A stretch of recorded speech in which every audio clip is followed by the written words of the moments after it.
Glória a Deus, estamos de volta, já fizemos, né, a primeira parte dos louvores. Agora vamos para a segunda parte, é a leitura no livro de Atos, capítulo 9, né? Nós paramos no capítulo 9, vamos continuar, e esse capítulo é muito especial também, né? A palavra do Senhor, ela é sempre especial, né? Vai falar da conversão de Saulo, gente. Como foi que Saulo se converteu, não é? Vai falar sobre isso, o capítulo de hoje, sobre a conversão do apóstolo Paulo. Para você que não sabia, o apóstolo Paulo se chamava Saulo. Aí depois que ele se converteu, passou a ser chamado de Paulo. Tá certo? Está escrito aqui no livro de Atos 9. Se você tiver a sua Bíblia, você pode acompanhar, não é? Esse acontecimento, né? Amém? Vamos lá, a leitura desse acontecimento que aconteceu há 2000 anos atrás, né? Mais de 2000 anos atrás, vamos lá. A conversão de Saulo. Capítulo 9. Eu vou ler até o versículo 43, tá bom? E Saulo, não é? Nós sabemos aqui que na semana passada a gente leu, né? Que Filipe, ele pregou para o eunuco, não foi o eunuco que se batizou nas águas, não é isso? E Estevão, né? A semana retrasada também, Estevão foi apedrejado, Saulo também estava lá. E hoje, na carta dos apóstolos, né? De Atos dos Apóstolos 9, fala sobre a conversão de Saulo, olha só. E Saulo, respirando ainda ameaças e mortes contra os discípulos do Senhor, dirigiu-se ao sumo sacerdote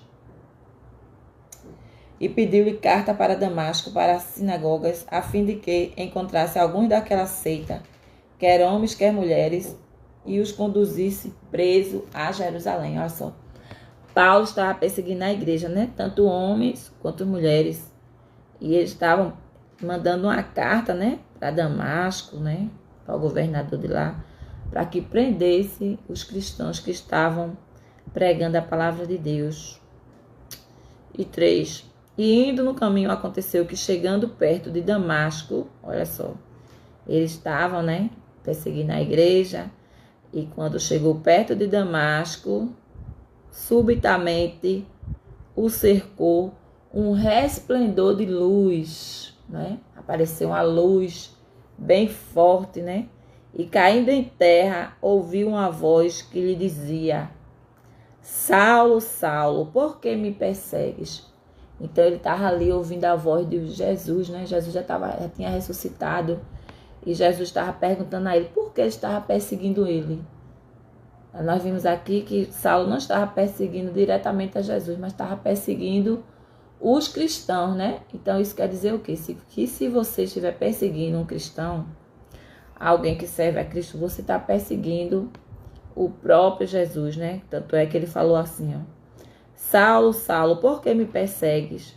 E ele disse: quem és, Senhor? E disse o Senhor: eu sou Jesus, a quem tu persegue. Tá vendo? Quem persegue a igreja do Senhor está perseguindo o próprio Jesus. Dura coisa te é dar coices contra os aguilhões. Ele está querendo dizer, né? E ele tremendo, atônito, Jesus querendo dizer, dura coisa você dar coices contra os aguilhões, viu? E ele tremendo e atônito disse: Senhor, que queres que eu faça? E disse-lhe o Senhor: levanta-te, entra na cidade, e lá te será dito o que te convém fazer. Olha só. Saulo aqui já estava se convertendo, né? Começou a chamar. Quando viu aquela voz, ele sabia que Jesus já tinha morto, já tinha ressuscitado, né? E quando ele ouviu aquela voz, ele disse: Senhor, ele estava chamando Jesus Senhor, que queres que eu faça? E disse-lhe o Senhor, Jesus, né? Levanta-te e entra na cidade, e lá te será dito o que te convém fazer. E os homens que iam com ele pararam e espantados, ouvindo a voz, mas não vendo ninguém. Olha só. Os homens também estavam ouvindo a voz, não viram ninguém, né? E Saulo levantou-se da terra e, abrindo os olhos, não via a ninguém. E, guiando-o pela mão, o conduziram a Damasco. E esteve 3 dias sem ver aquele clarão que Paulo viu, né? Fez com que ele ficasse cego. E não comeu nem bebeu. Olha só, ficou 3 dias sem comer, sem beber e sem ver nada. E havia em Damasco um certo discípulo chamado Ananias, a qual o Senhor disse em visão: Ananias. E ele respondeu: Eis-me aqui, Senhor. Esse Ananias não é aquele que enrolou, né? Pedro, não. Com o valor do terreno, não. Já é outro Ananias, viu, gente? Em qual o Senhor disse em visão: Ananias. E ele respondeu: Eis-me aqui, Senhor. E disse-lhe o Senhor: Levanta-te e vai à rua chamada direita e pergunta em casa de Judas por um homem de Tarso chamado Saulo, pois eis que ele está orando. Olha só, a convenção de Saulo, né? Saulo primeiro chamou Jesus de Senhor, não é? E agora ele estava orando, gente. Acredite, né? Que conversão instantânea, né? Teve encontro com Jesus. E numa visão ele viu que entrava um homem chamado Ananias e punha sobre ele a mão para que tornasse a ver. Olha só. Paulo já estava orando e já tinha visto que Ananias ia até ele para colocar as mãos sobre ele e ele voltar a ver, né? E respondeu Ananias: Senhor, há muitos ouvi acerca deste homem. Quantos males tem feito aos teus santos em Jerusalém? E aqui tem poder dos principais de sacerdote para prender a todos os que invocam o teu nome. A Ananias estava querendo lembrar a Jesus, né? Que Paulo estava perseguindo a igreja, porque ele iria colocar a mão sobre ele. Então Jesus falou, disse-lhe, porém, o Senhor: Vai, porque este é para mim um vaso escolhido, para levar o meu nome diante dos gentios, dos reis e dos filhos de Israel. E eu lhe mostrarei quanto deve padecer pelo meu nome. Olha só, gente.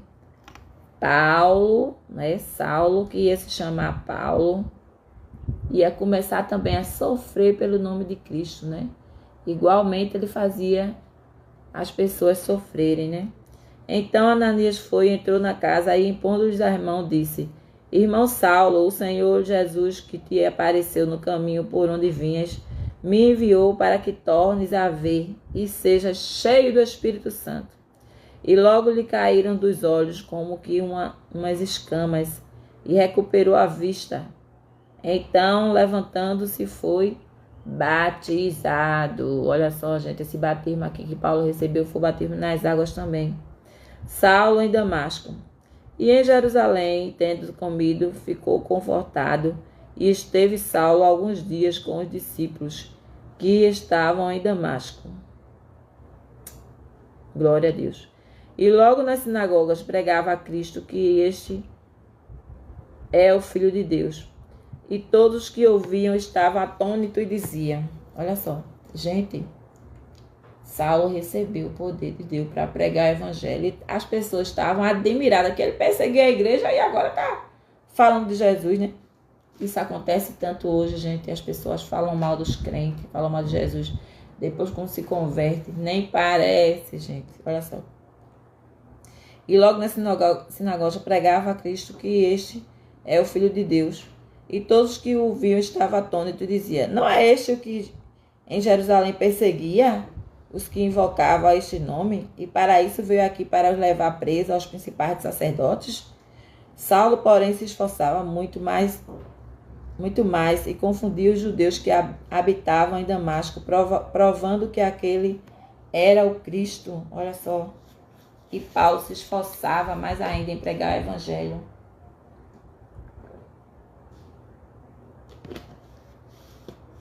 E estava provando que aquele era o Cristo. E tendo passado muitos dias, os judeus tomaram conselho entre si para o matar. Olha só. Então, Saulo já estava sendo o quê? perseguido, né? Perseguido, porque perseguia a igreja e agora passou a ser perseguido. E tendo passado muitos dias, os judeus tomaram conselho entre si para o matar. Olha só, 24. Mas as suas ciladas vieram ao conhecimento de Saulo, e também como eles guardavam as portas, tanto de dia como de noite, para poderem tirar-lhe a vida.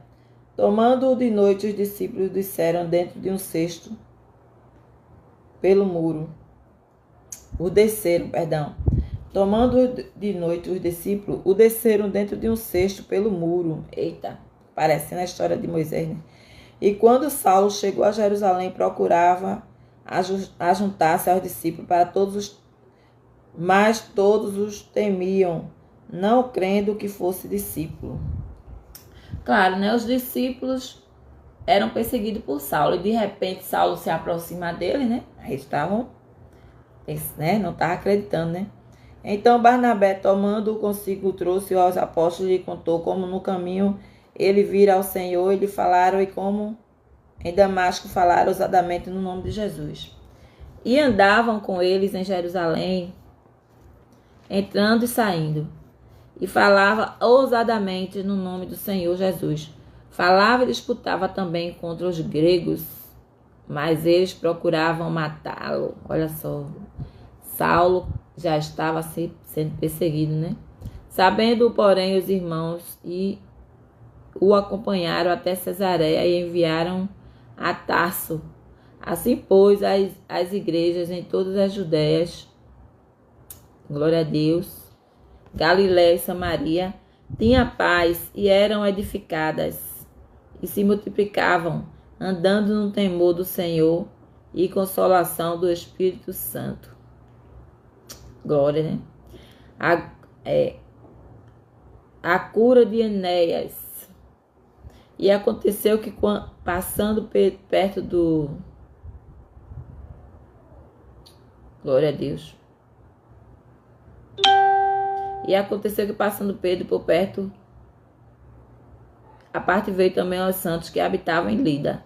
E achou ali certo homem chamado Enéas, fazendo numa grande... É isso mesmo. Jazendo numa cama. E achou ali certo homem, perdão, viu, gente? 33. E achou ali certo homem chamado Enéas, jazendo numa cama, havia 8 anos, o qual era paralítico, né? Ele estava sofrendo numa cama, né? Há 8 anos. Glória a Deus. E disse-lhe Pedro: Enéas, Jesus Cristo te dá saúde, levanta-te e faz a tua cama. E logo se levantou. E viram-nos todos os que habitavam em Lídia e Sarona, os quais se converteram ao Senhor.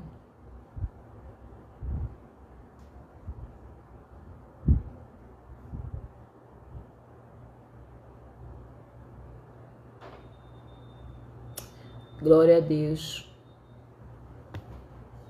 E achando ali certo homem chamado Enéas, fazendo numa cama, havia 8 anos, o qual era paralítico. E disse Pedro: Enéas, Jesus Cristo te dá saúde, levanta-te e faz a tua cama. E logo se levantou. E viram-nos todos os que habitavam em Lida e Sarona, os quais se converteram ao Senhor. Olha só, através desse milagre, né?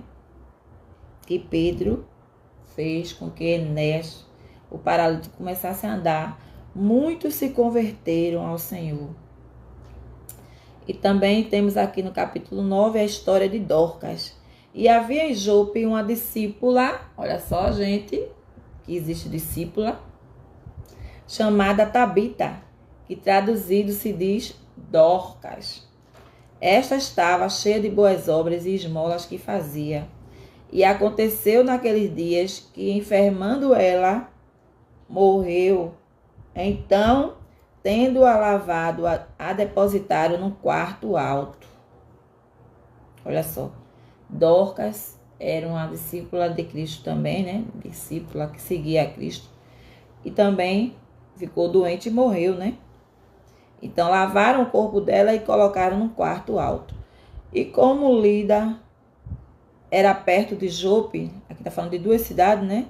Ouvindo os discípulos que Pedro estava ali, lhe mandaram 2 homens, rogando-lhe que não se demorasse em vir ter com eles. E levantando-se Pedro, foi com eles, e quando chegou, o levaram ao quarto alto. E todas as viúvas o rodearam, chorando e mostrando as túnicas e roupas que Dorcas fizeram quando estava com elas. Mas Pedro, fazendo sair a todos, pôs-se de joelhos e orou. Então, voltando-se para o corpo, disse: Tabita, levanta-te. E ela abriu os olhos e, vendo a Pedro, assentou-se. Glória a Deus. E ele, dando-lhe a mão, a levantou, e chamando os santos e as viúvas, apresentou-lhe viva. Santo aqui, gente, não é santo de imagem não, né? São as pessoas que eram santificadas através do sangue de Cristo, viu? Assentou-se. E ele, dando-lhe a mão, a levantou e chamando os santos a viúva, apresentou-lhe a viva. E foi isto notório por toda a Jope. E muitos creram no Senhor. Glória a Deus, né?